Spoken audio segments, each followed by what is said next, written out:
What's up? I'm making a video today to go into a little bit more detail about the Tethered. I made a video not long after I announced VYEL, going into some brief details about the world, about the Tethered, in a very short amount of time. I say short amount of time, it went for like 12 minutes or whatever it was, but I was trying to just keep it brief. Just for the sake, it's something new. You know, you got to be when you're introducing something new to the world. You know, you need to be careful of too much exposition. You want something quick. You want something snappy, brief. You know, simple enough that a child could understand it. But now VYEL's at a point where I feel I don't really need to do that anymore. I've got comics and the reels, and a lot of things are being made. The world building is there. There's plenty for my fans to dive into. But I want to make this video so I can go into a little bit more depth about how I actually even came up with the Tethered and what they mean to me.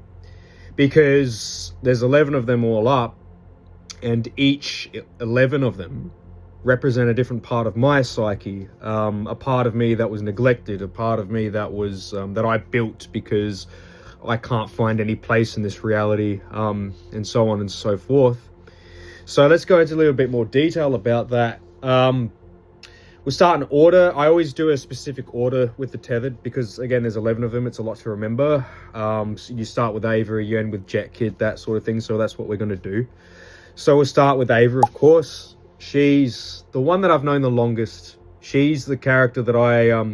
Look, if you know your Jungian psychology and you've heard about the anima and the animus, I've talked about this in videos before, but she essentially is my anima, weaponized.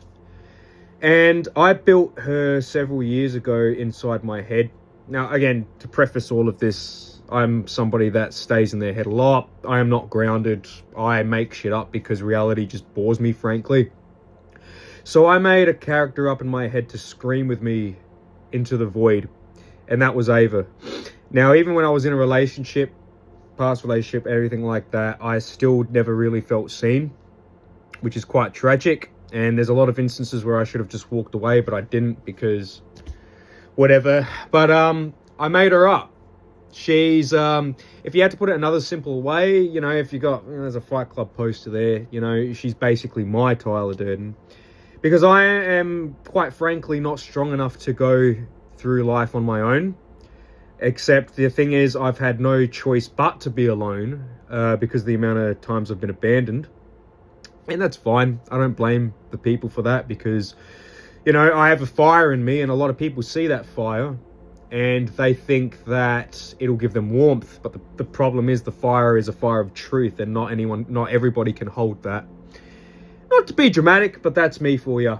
So I built Ava to replace everyone else. And I feel like I've been looking for her with every girl that I've ever come close to dating as well. I've always wanted somebody to stand with me that had that same fire in their chest that I have. No matter how intense or how strong it got, I just wanted somebody to just look at me and go, yeah, I get it. I feel the same way. And so I made her up because of that.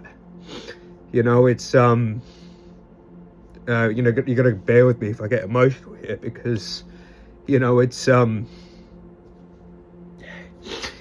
been a process trying to, because she kind of started taking on a form of her own, you know, through it all. And basically what I'm trying to say is she became too strong for me she grew a mind of her own. And there was a lot of noise going up in my head of things she was telling me and all of that. And it got to the point where, you know, she had to claw her way out of me to where she is now within my narrative. And so, you know, it was a toxic relationship, yeah, sure. But she means a lot to me, and she still does. And anyway, so that's what Ava is. Yeah, anyway, we'll move on to Ashen Heart, who's the next one. She's probably the most vulnerable, or one of the most vulnerable. I guess they all are, but I've always been a hopeless romantic, if you couldn't tell. I've always been a hopeless romantic. And the only thing I've ever wanted out of life is love and community. And it seems that I can't get that. So she's the part of me that has always just been latching onto anything or anyone that showed me the slightest bit of attention, who I thought got it, and they ended up just being ash or zombies or ghosts anyway. You know, that's all I've ever wanted out of life was just to be loved, and here I am fucking talking to imaginary characters and staring at walls. So go figure, right? And the part of me as well that was always, you know, she's got the poetry all over her arms and her chest and all that shit, you know, writing poetry on burnt pages, whatever. You know, that's the part of me that did the same. I've been writing poetry for a really, really long time, and it's the hopeless romantic. That's what she is, essentially, you know. And it's sad because in a world like Sanctum, she's not going to find that.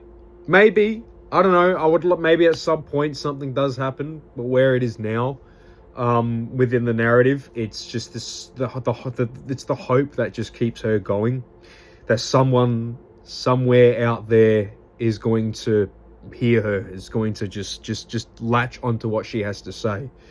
You know, she's an intelligent person, she really is. You know, with what she writes and with what she stands for, but that gets blown away a lot by the fact that she just wears her heart on her sleeve.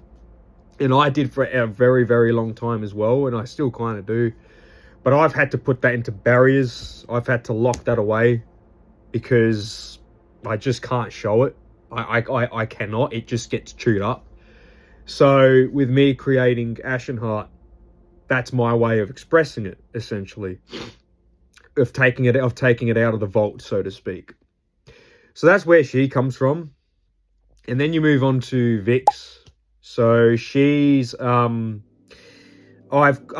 she's basically the psychotic. I've had experiences with psychosis in the past, and no one knew how to deal with me when I was going through it. You know, I'm still really fucking angry at everybody for that, by the way. But I had to get through the whole thing on my own, through trial and error, through reflection, through podcasts, whatever. I had to crawl my way out of that hellhole, and it was fucking hard, let me tell you that now. And that's where I got the idea for Vix. She's got the choir below inside her head. I've mentioned them in the other video. The choir below, they're a cult in Sanctum. She unwillingly invited them into her head because of her pursuit for esoteric knowledge, which is something that I have, again, had an interest in as well. You know, trying to see the world beyond the veil, trying to understand the schematics of the universe, all of that. She's no different. That's her goal. And in the process, she kind of lost her mind because of it. She's still lucid. She can still maintain conversations and she can still have fun. But nobody gets to see the war that's going on inside her head. She tries to show up and she tries to be the best person she can be still. But there's an invisible war going on inside her. And I really want to, with her character, showcase that more, to not only show what Vix is going through, but what I also went through as a person as well. There's a lot of intimacy with these characters, there really is, and you're going to see a lot of that. And then you've got Deadwire, the next one. She's the character in me that just basically hates everyone. I don't hate I mean, look, I don't want to say hate, but there are a lot of instances in me where I'm just like, get the fuck away from me. I just, you get in those certain moods, you know what I'm talking about? She's that. And she's also, with her goals, you know, she's always wearing the headphones, and, you know, the static eyes and everything like that. She's trying to find the truth within the static. In this world of ours, there are broadcasts and frequencies going on all the time. And she believes that if you tune yourself into it, if you get rid of the background noise of Sanctum, of the world, and you tune into what the static is trying to say, you can find out what the original name is. That's a myth on its own, an in-world myth, by the way, the original name. You can find out what the original name is, and you can also find messages that people won't normally be able to hear. She, like Vix, has her pursuit for knowledge as well. Hers is just within the static. She sees people as a distraction from that. She's got mad tunnel vision, like yours truly. And, you know, the problem with me, with my tunnel vision, is I've forgotten the world around me a lot of the times because of that. Hanging out with friends, you know, socializing, all of that. But she's that part of me, basically, the part that had that insane tunnle vision and that need to just be alone because nobody... I mean, sure, you can say, oh, I'm misunderstood. Deadwire, on the other hand, she definitely isn't. She is just cold. There's no misunderstanding there. She was born from a detergent advertisement in the Hollow Line, which is Sanctum's Subway. Like, it was literally just a billboard that just vomited her out one day, and that's how she was born. She's also part of a cult, the Signal Orphans. I haven't really gone into detail about that within the comics and the reels yet. You need to bear with me. This is a very, very big world. There is a lot to go through, and I'm only one man, and I'm running on fumes as it is. So that's where Deadwire came from, and that's her relevance to me. So Anna is the next one. She's the one that I feel probably the most emotion for, I guess. She was... So throughout my life, I feel like I've never fit in. I feel like I have always been really mistranslated and misunderstood.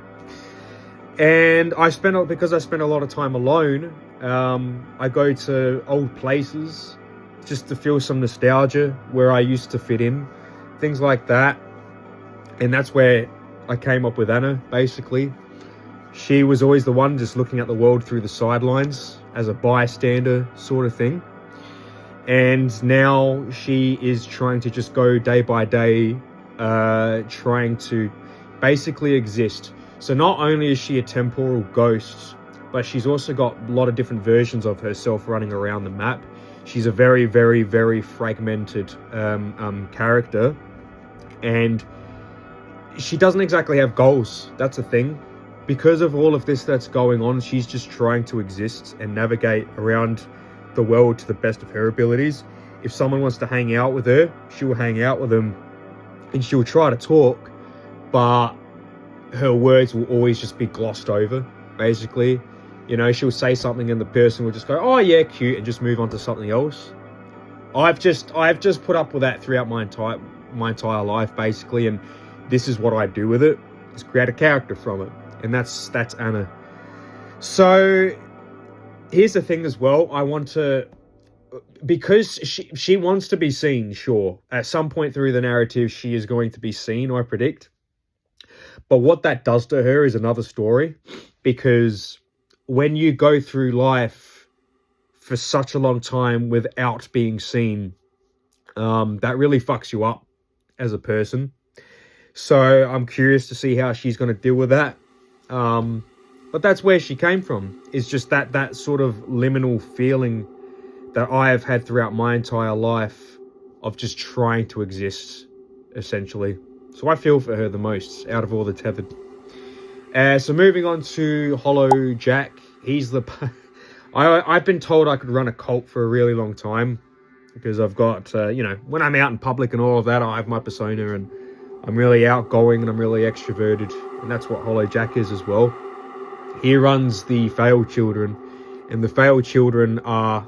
Look, throughout my life, I have just been a failure, basically. Every teacher has always said to me, oh, Josh, you know, he's got potential. I have squandered every job, every relationship, to the point where I'm at now, where I'm in this bedroom on my single bed, no girl, no job, no nothing. I've got nothing, basically. And Hollow Jack is my translation of all of that. Through failure, you can actually shine as a person. Because when you fail enough times, you start to see the genius in that. And that's what I've done with that character. You know, he wears a coat that is just very inspired by the movie Idiocracy, with all these corporate banners and caution signs all over it, and the spark plugs on his head. You know, very Joker-esque, absolutely. But that's what he is to me. He is that part of me that just has to accept the failure, because that's just what I am. You know, I'm working with everything in my life that has gone wrong here, because nothing has just worked out. This is how I came up with VYEL. It's me picking up everything from the ash. I'm standing in the ash and I'm going, well, this is all I've got. Let's make something out of it somehow. So that's what Hollow Jack is. He's really loud, he's extroverted, he's fun, and he runs a cult that embraces failure. So I'll fit right at home there. So moving on to Miracut. She's the part of me that just wants to make the world a quieter and safer place. She's the trauma surgeon of VYEL. She moves with purpose with her katana, and the katana itself is just shimmering with people's trauma, basically. So she's essentially Sanctum's vigilante. She's not good. So when I say she cuts people's traumas out, she does so without consent. Because with her selfish needs, she's trying to navigate. Sanctum, you got to understand, the city of Sanctum, the world of VYEL, is a very, very loud place. I don't know if you've noticed within the soundscapes of the reels that I've made, if you pay attention to the sirens and the gunfire and the monsters screaming, there's a lot of noise going on, and that's a reflection of my world. I can't find any peace here where I live. I'm just always paying attention to all the sounds at all the fucking time. And because everything is just so loud, I wish I could just turn it down a little bit. And that's what Miracut's goal is. That's where she came from, basically. I see the world as, you know, whether you hear people screaming on the streets and fighting amongst themselves, it's all trauma. That's where it comes from. Because if people were to actually work through their traumas, you would notice that there wouldn't be as much fighting in the world. You know what I mean? And so that's what Miracut's goal is. So she might fuck up a few people along the way, because some people just live for their traumas, but her goal is to just quiet the world down more. So she'll go through the alleyways, you know, just seeing bullshit and cutting it out of you. She doesn't kill you. That's not what the katana does. It cuts through your shit, essentially. So she is a very important character to me as well. You know, again, every time I'm out in the great wide open, I'm just seeing all this shit people are doing to themselves. I'm going, Miracut could deal with you bitches. So that's what she is. That's what she stands for me. Then we move on to the Apostle of Eyes. He's probably the one that I could probably latch on to the most. Like, if I was a character, if I was one of the Tethered, it would probably be him. He's minus the drinking, because he's got a drinking problem. And the reason for that is because he sees everything. He sees all timelines. I have been very fascinated with the notion of the Tesseract since I was a kid. I watched A Wrinkle in Time, the 2004 one, when I was a kid, and I absolutely loved it. And they talked about the Tesseract in that movie and the fourth dimension and all of that, and I thought that was fantastic. And doing my own studies on the Tesseract and different dimensions, you start to go a bit loopy after you find out how dimensions work, because we live in the third dimension, but if you to bump that up, you get to see all timelines. The Apostle of Eyes, he does see all timelines. And so you need to understand that burns you out as a person. So he has a lot of vices because of that. So, you know, different substances in the past, and now he drinks because it's less culty, as he would say. But it's able to just give him some sort of numbing effect throughout the narrative, so he just doesn't keep spiraling. Because unfortunately, with the knowledge that he does have, where he can see the beginning, the middle, and the end of all things everywhere, that really fucks you up as a person. So he has to keep himself tethered by essentially numbing himself. You know, he is a little bit of an introvert as well. I'll give him that. But that's only because he just can't even fathom small talk. There is no room for it within his life or his character. He cannot do that. So how do you numb it? His goals in life are really just to, he is a prophet, essentially. He does have the power to save the world if he really wants to, but he knows that is futile. What that's going to do for his arc, I don't know yet. I'm still talking to them in my head. But that's, right now, he's just in this sort of dormant space where he's just still trying to make sense of all these messages that he's getting from all directions, you know what I mean? Not to mention that he's he's probably the one out of all of them that is, the men anyway, that are closest to Ava. I mean, you know, it's a self-reflection of me, isn't it? But moving on. After him would be, Loop Mother, yeah. She's also very important because she's, you know, I've dealt with the mental health field quite a lot because, you know, my diagnosis, whatever the fuck I've got, all of that stuff, and I've just been in and out of these institutions for years. And here's the funny thing as well, is that I always had the answers. None of these people could tell me something I didn't know. And I just wish they had this honesty in them that I have put into Loop Mother, because she runs her clinic in the warehouse, right? And she does impact therapy, basically. People come to her because honesty is the only thing that works now. It's not going to be medication. It's not going to be there. You know, it's her basically saying, no, you know what? You're actually fine. It's the world around you that's fucked up. That's fucked you up. And no one has taken responsibility for that. That's what she is. That's her goal as a character, is to... So she kind of juxtaposes Mirror Cut a little bit, where Mirror Cut cuts it out of you, right? Unwillingly.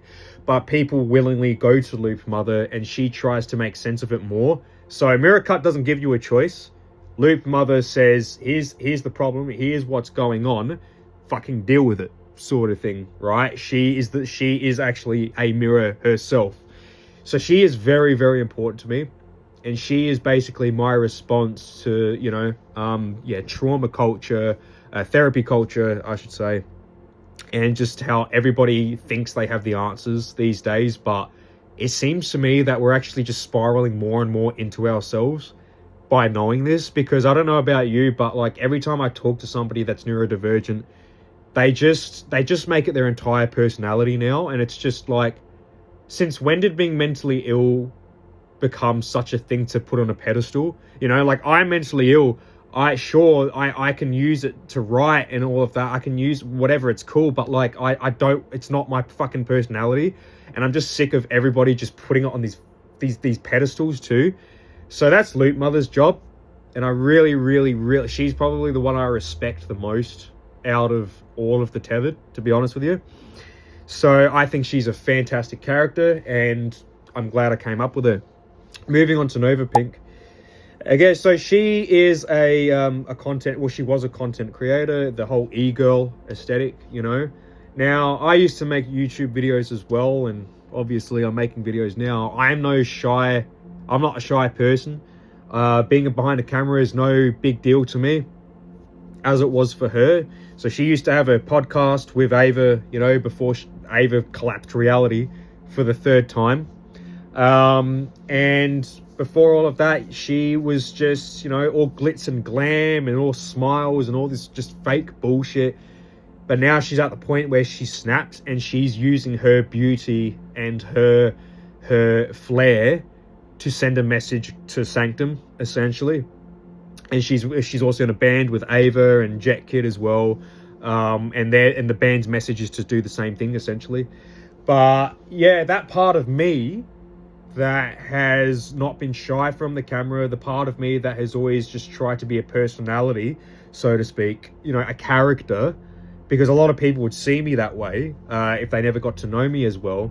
That's what Nova is for me. That's where she came from. Her aesthetic came from, you know, again, just all the egos that you see just out in the open, you know, behind the camera, and they're just using their looks to get as bait for these desperate men that just have nothing better to do with their lives but to entertain these hopeless people that are also just trying to survive. Because that's just the way I see these e-girls, man. They're just flesh, and they're just cheap entertainment, and these desperate guys are just giving them so much attention. It's just like, just do better. You know what I mean? Like, use your looks and use your influence for something that's just gonna actually fucking matter.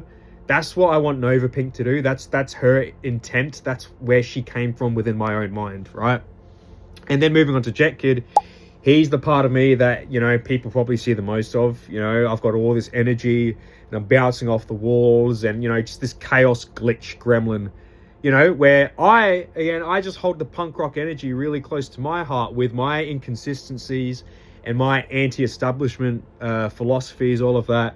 That's what he is. You know, he's that little glitch gremlin in me. He's my comfort character as well throughout all of the Tethered. He's the one that makes me just go, all right, as if Jet Kid's going to be in this comic or in this reel, I know it's going to give me some sort of catharsis, because all these other motherfuckers, man, they are so full on and heavy. But then Jet Kid comes along and he's like a breath of fresh air sort of thing. You know, comedic relief, sure, whatever you want to call him, but he is still a part of me that just tries to just lighten things up, because there is so much heaviness out there in the world, not only within our world, but within Sanctum itself. There is so much going on, and sometimes you just need to dilute it down with somebody that's going to roller skate, you know, with his best friend through the streets of Sanctum, spray painting monsters and haunt drones and wars, you know, like that real Jet Set Radio Future sort of thing, right? Just the fun. I am a person that there are so many things I wish I could do in my head to just have fun, but a lot of the things that I want to do would be illegal, you know, so I just bite my tongue and then I just write characters that could do it instead for me, because you look at everything that Jet Kid does and I just want to do that. I really do. He is just so cool and just so fun, and, you know, but here's the thing as well, like, I don't want him to just be so two-dimensional where he is just this fun character. I do want to give him some darkness as well. So I do have these plans in the future to make him a little bit more grounded as well. There's even going to be, I even have these plans to make him get into trouble, you know, where he maybe gets Nova in a lot of shit because of his actions sort of thing. So even you as the audience can go, all right, yeah, he's a fun character and all that sort of stuff, but I even want you to sometimes root against him, you know, like boo, like I think that's great when people can do that, because it just gives characters more dimension, you know what I mean? So, wow, this video is almost half an hour long, so I'm going to end it here. So that's all the Tethered. Once again, there's a little bit more detail there as to what they mean to me. This is it, you know. I made all of these characters up to get me through a very dark period of my life, and I'm still going through that. And I'm just trying to make sense of all these emotions and all these feelings that I have had ever since I was a kid, because I have always been a very sensitive kid. And I never knew what to do with all these emotions. So that's when I started getting into writing or making music or whatever it was, art itself as an outlet. Because if I didn't have any of this, I would most likely not be here anymore, to be quite frank with you. I would probably be 6 feet under, because this world makes no sense to me. It never has.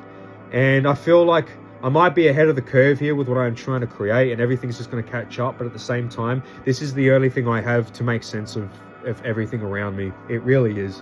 So through the bullshit, through my traumas, you know, you're seeing it all here before you, essentially. So, you know, make do with it as you will. If you like it, that's great. I'm going to keep doing it because, again, it's the only thing that keeps me tethered. That, and also just this as well. I need to stress this before I end the video, is that I do believe in God.